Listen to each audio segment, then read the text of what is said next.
आता मी काय केलं याच्यामध्ये अर्धा किलो मुगाची डाळ, 1 किलो मटकीची डाळ आणि अर्धा किलो चण्याची डाळ अशी 2 किलो तिन्ही डाळी घेतल्या आणि त्या डाळी चांगल्या चरबट दळून आणल्याच्या नंतर त्यासाठी काय करायचा, असा वाटी भरून जास्त लसूण घ्यायचा आणि मिक्सरच्या भांड्यात टाकून घ्यायचा. जेवढा जास्त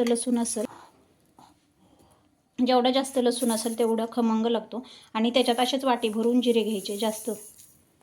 लगेच त्याच्यात असं मीठ टाकून घ्यायचं आपल्या चवीनुसार आणि घ्यायचं असं बारीक करून छानसं. वाटलंच तर थोडंसं पाणी टाकून घ्यायचं त्याच्यामध्ये. चला तर आता उन्हाळा सुरू झाला आहे. उन्हाळ्यामध्ये तर काय रोज आपल्याला अशा रोज करणार पातळ भाज्या किंवा काळ्या मसाल्यातल्या भाज्या खाव्याशा वाटत नाहीत.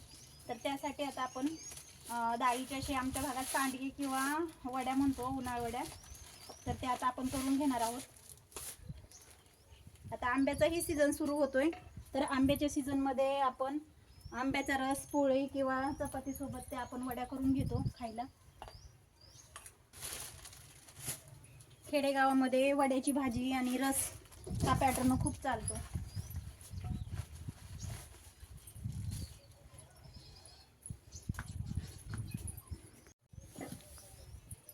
तर त्यासाठी पहा मी काय काय घेतले.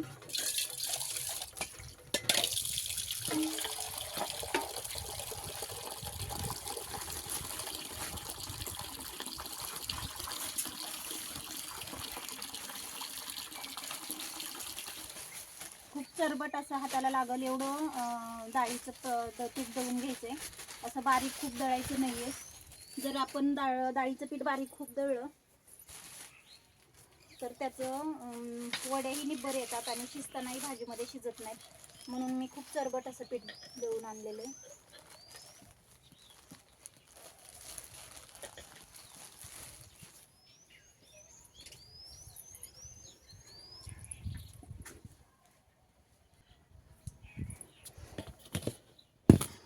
ह्या अशा पद्धतीने आपण एकदम चरबट असं पीठ दळून घ्यायचं आहे. याच्यामध्ये डाळ पण दिसते थोडी थोडी. आता ह्या डाळीचं प्रमाण मी सांगितलेलं आहे. हे मी अशी डाळ दळून आणली. आता त्याच्यामध्ये लसूण आणि ते केलेलं असं मस्त टाकून घ्यायचं. जेवढा जास्त लसूण आणि जिरे आपण टाकू तेवढं वर्षभर खायच्यात ह्या भाज्या करून. त्याच्यामुळे जास्त लसूण आणि जिरे टाकायचं. वर्षभर टिकणारी वस्तू ही. लगेच त्याच्या आपल्या घरातल्या आवडीनुसार लाल तिखट टाकून घ्यायचं आणि अशी बारीक चिरलेली कोथिंबीर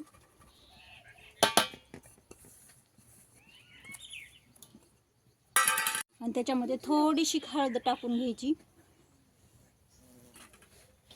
आता हे मस्त असं मिक्स करून घेऊयात आपण.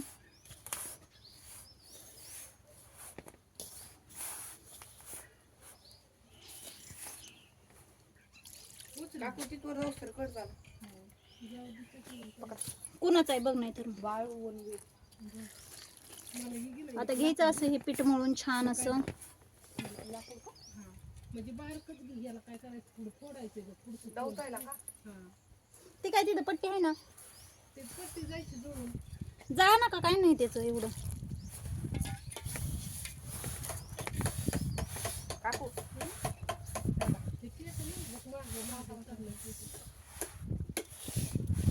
वरती चपाती काढा.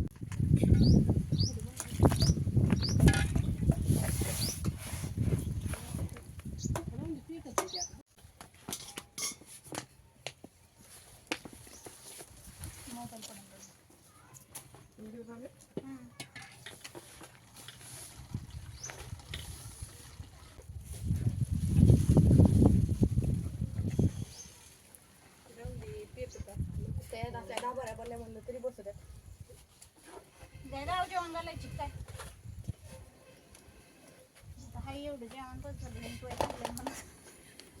गाव जेवणाला राहिले तर तीच काल नाना म्हणले आता बंद करून टाकायचे. आता हे आता पहा मी कसं मळून घेतलंय. कलर पण खूप छान आलेला आहे.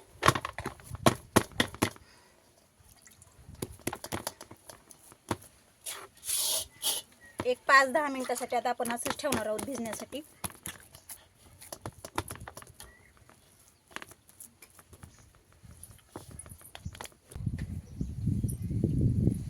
होण्यासाठी.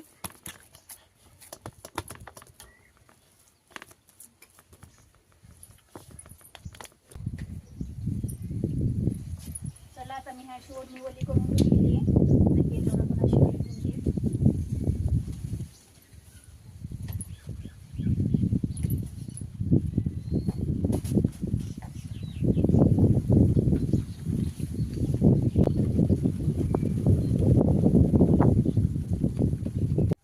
ही माझ्या मुलाची टेक्नॉलॉजी बघा, त्यांनी कपड्याचे चिमटे आणून ओढणीला लावलेले आहेत बाजाच्या सुंबामध्ये.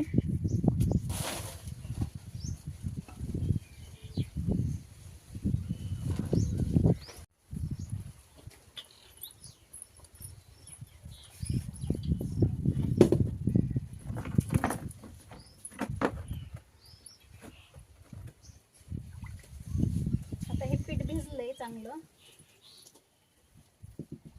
हे सांडगे जरा असे तोडताना छोटे छोटे नाही तोडायचे, थोडे मोठे सोडायचे, कारण की हे सांडगे परत वाळल्याच्या नंतर मोठे होतात.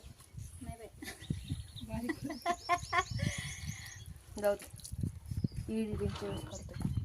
हे सांडगे तोडताना थोडे मोठे तोडून घ्यायचे आहेत, कारण की हे नंतर वाळल्याच्या नंतर सुकल्याच्या नंतर जरा लहान आकार तयार होतो याचा.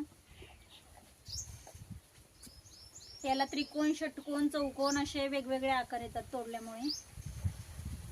आता माझा मुलगा देखील मला जरा मदत करतोय. पाणी लावतो ना हाताला, पाणी टाकलं ना पटपट सुटते.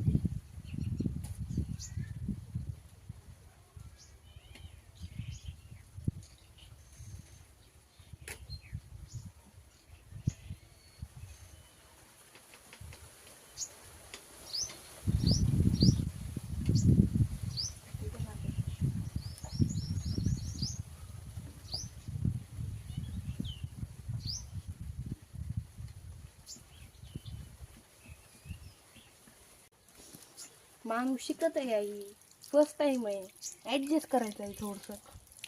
पुढच्या वर्षी मीच आहे मदतीला, तर आता चाललाय.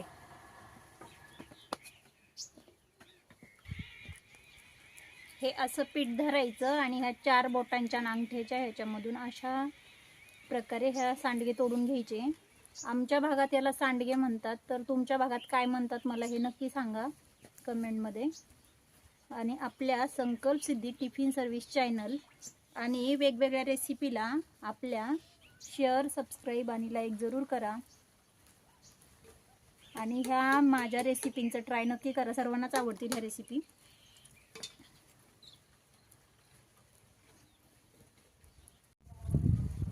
हे पाहू शकताय माझ्या अर्धा ते पाऊण तासामध्ये 1.5 किलोच्या वड्या झालेल्या आहेत सांडगे आमचे.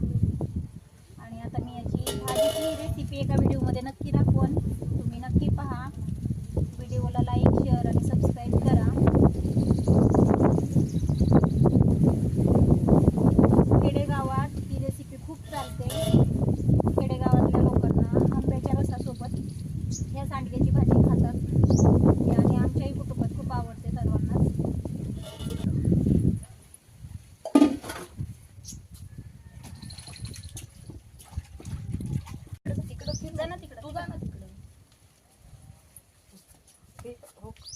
इकडे घे म्हणजे मग डबल उचलायची गरज नाही. घराची नाही रोज बारीकच नाही करायचं ना.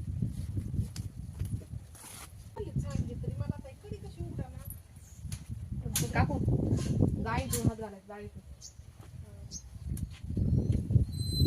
प्रणव, आता हे सगळे सांडगे तोडून झालेले आहेत आपले. आजचा व्हिडिओ कसा वाटला ते नक्की सांगा.